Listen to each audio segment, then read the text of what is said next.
Hello friends, Heidi here from Rain Country. God is good all the time. And today I'm going to show you how I make a dried apple pie.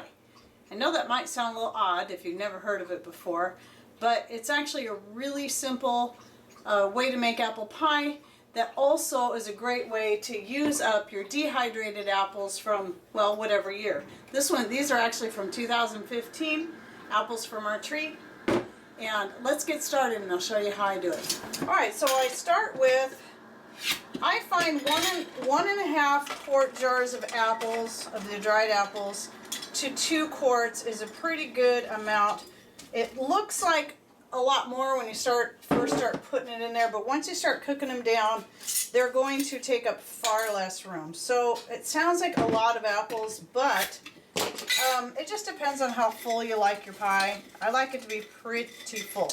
So I know that looks super full in the pan, but you know, remember these are dried, they're taking up a lot of space because of the shape that they're in. Now what I'm going to do is I'm going to use some of my home canned grape juice. This I actually canned in 2016, but they're the grapes from our vines from 2015, and I had thrown them in the freezer, and then the year later I finally got around to canning them up into some juice. And then I've got all the juice from this last year too.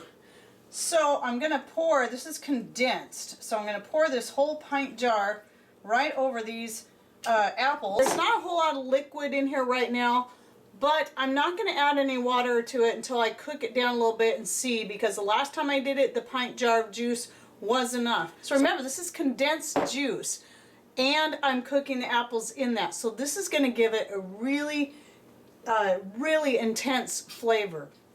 And you will find doing it this way, I would guess even just cooking it in water to rehydrate your apples rather than juice, you're still going to get a pretty intense flavor, but I like to do the juice just for an added pop of flavor, and it turns out really good. So what I'm going to do is take this into the wood stove, and then I'm going to cook these down. I'll probably take you in there and show you how the process is going. And then if I need to add more water, then I'll add more water as it's cooking. Alright, so my apples are cooking pretty good. However, I'm deciding that it's going to need a little bit more water. And I'm going to lift this up. It's getting pretty hot, so I'm going to lift it up onto one of my trivets and then let it cook some more. So I'm going to I remembered that the last time I did this pie, I only used 1.5 jars. So I was able to get by with just the pint of juice. So I'm going to add another cup of water in there, my filtered rainwater. And then I'm going to put this up on a trivet and put a lid on it so that it will kind of simmer. And that should get those apples good and rehydrated. I'm pretty sure that cup of water should be plenty. So here's one of my old trivets I found at a garage sale. That should be just the right height for how hot this fire is right now. I'm going to go get a lid and put it on there and let it simmer, and then I'll take it back in the kitchen when I'm ready for the next step. Alright, so my apples are all cooked, and to be honest, I ended up adding another another cup of water to it at least. So it's going to need about 1 quart of water to 2 quarts of dried apples, but you're still going to want to work with it, add a little water at a time. But even if you put too much, you can always thicken it up with flour. However, doing the apples this way, as you can see how thick this is, there's no need to add flour or any other thickener before it goes into the pie. So then at this point, the only other thing you're going to want is whatever spices you prefer to use. And me, I always put about a whole tablespoon of cinnamon because we like lots of cinnamon. Ceylon cinnamon, not cassia. Though I've read some things that said maybe the fear isn't, you shouldn't be as scared of cassia cinnamon as we've been taught. I'm still going to stick with the Ceylon because we know that's the one that's going to be the healthiest. Now I'm going to grate a little bit of fresh nutmeg into this. Now, since my grape juice is not at all sweetened, in fact, it was a very tart grape juice, especially that year because we harvested the grapes early to keep the raccoons from eating them all, I'm going to go ahead and be adding some sugar, putting a 1/2 cup of coconut sugar in. And since I don't typically like the taste of coconut sugar and things like this, if that's all I use, I'm going to be putting some organic cane sugar in. So I'm going to start with about 1/4 cup of that. keeping it below a 1 cup. Typically for your pie, you're going to have, it's usually pretty standard to have 1 cup of sugar. So I've been trying to cut back a little bit. Coconut sugar isn't all that sweet to begin with, but before I add it to the pie shell, that I already got the bottom pie crust ready to go, and the other one's in here ready to roll out. And I do have other videos showing how I make my pie crust. This one is a half and half. It's half organic white flour and half home milled whole wheat flour, and that's also organic. So you can see how well cooked these apples are. So that means when I go to bake this, I don't need to bake it as long as I would if I was using the raw apples. So I'm going to take a taste of it and see if, since I cut back on the sugar but also used coconut sugar, let's see how the flavor turns out and see if I need to add a little bit more sugar, especially since this is quite a bit of apples. No, that's plenty sweet as it is. Still very tart at the same time, but this is how we like it. Our apples are tart and the grapes are tart, so nice flavorful pie. Very, very flavorful. You're not going to get as much of a powerful flavor punch if you do this with fresh apples. Using dehydrated apples, especially in the juice, just takes it over the top. Now, if you're one, and there are those out there that prefer more bland flavors, you're probably not going to want to do this. You're just going to want to cook, if you're still wanting to use the dehydrated apples, then just cook your apples in plain water until they're rehydrated. And then obviously on your spices, which you'll know if you're bland, you may not even want cinnamon in it, or maybe just a pinch of cinnamon for just a little bit of flavor enhancement. So then I always like to put a little butter on the top, so about a tablespoon. And what I'm going to do next, obviously, is roll out the top crust, and I might show you a few little tricks. I'm not super fancy when it comes to making the top pie crust, but I do like to do a few little things just to make it fun, as long as it doesn't take up too much time. So I'll get this rolled out, and I'll probably speed up the rest of this, and then just show you an idea or two that you can use to add some little cute things to the top.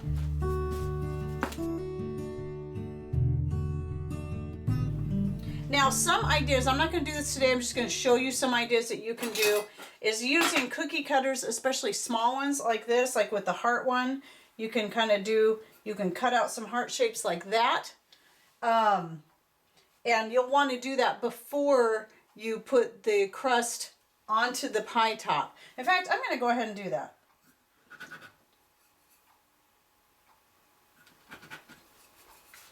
So cut out some heart shapes right out of the middle. Well, of course, then the tricky part is getting it lined up over the pie correctly.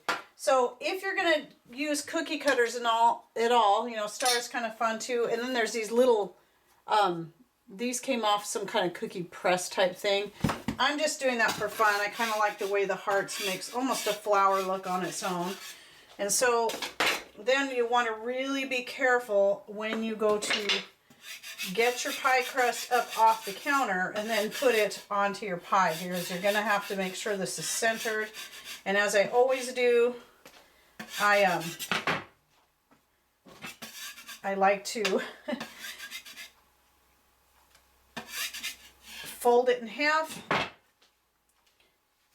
Can't seem to talk and do this at the same time. And then use a spatula to carefully do this. Some people like to use the roll it over the rolling pin method. It's just not preferable for me. Let's go ahead and smooth this out a little bit. See, our butter is all melted there. That's great. And I know roughly how this is going to go on here, so it might be a little bit tricky getting it centered. Going to be a little bit delicate there in the center because of the cutout. You know, it's real thin and around the corners there. So getting that centered and shaped correctly, you're going to have to be real careful. If you were to just cut out just one shape, like just one heart right in the middle, like using a bigger cookie cutter, or the star or whatever shape you're interested in. It's a little bit easier than doing the 4. Now this isn't perfectly centered and I don't really care. Now the thing I like to do now is then take these pieces and just set them right back in there. You'll still have the air pocket spaces around there, especially because it's stretched a little bit as it's going in there. And then you can do it that way, or, and this one really stretched long, you can also set these aside somewhere else on the pie, like this. And that's going to make another fun look that way. So there's just one idea that you can do.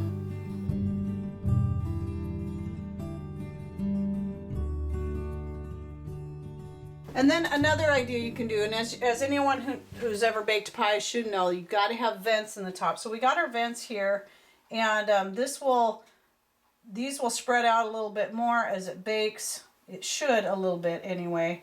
But if you feel like you need to, you can always just kind of spread them out a little bit like this and reshape it with your knife.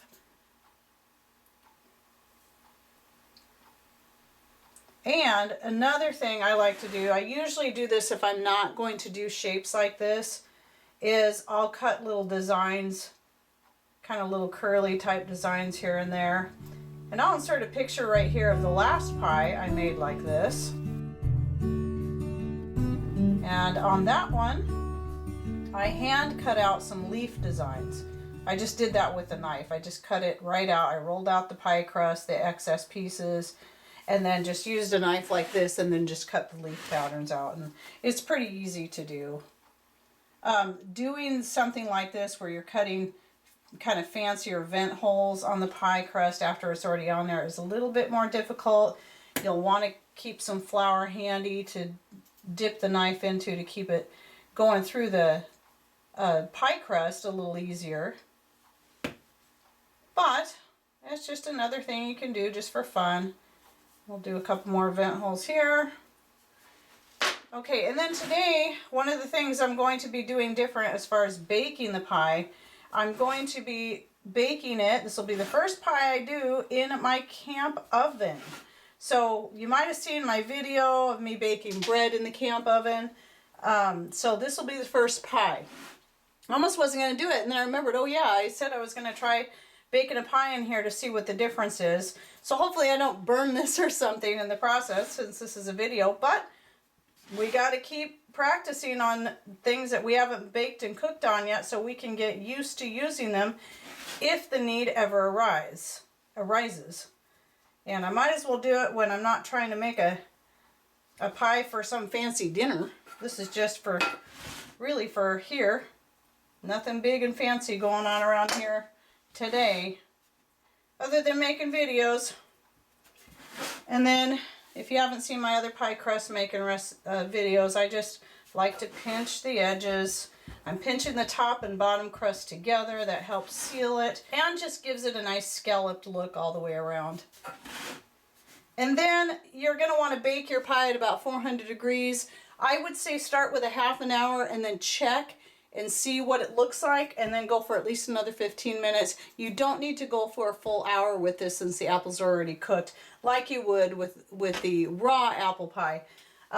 Anyway, so I'm gonna stick this in the oven and I'll be back when it's all done. All right, well the pie is all done and you can see it baked pretty nicely. It got a little dark around the edges. I did try putting this on the very top shelf in my Camp Chef oven, and if you haven't seen the other video where I was baking bread in that oven, I'll go ahead and link to that right up here so you can take a look at it. But anyway, I still have pretty good results. I think next time I cook in there and put it on the top shelf, I think is still a great idea. I think I'll turn the heat down a little lower.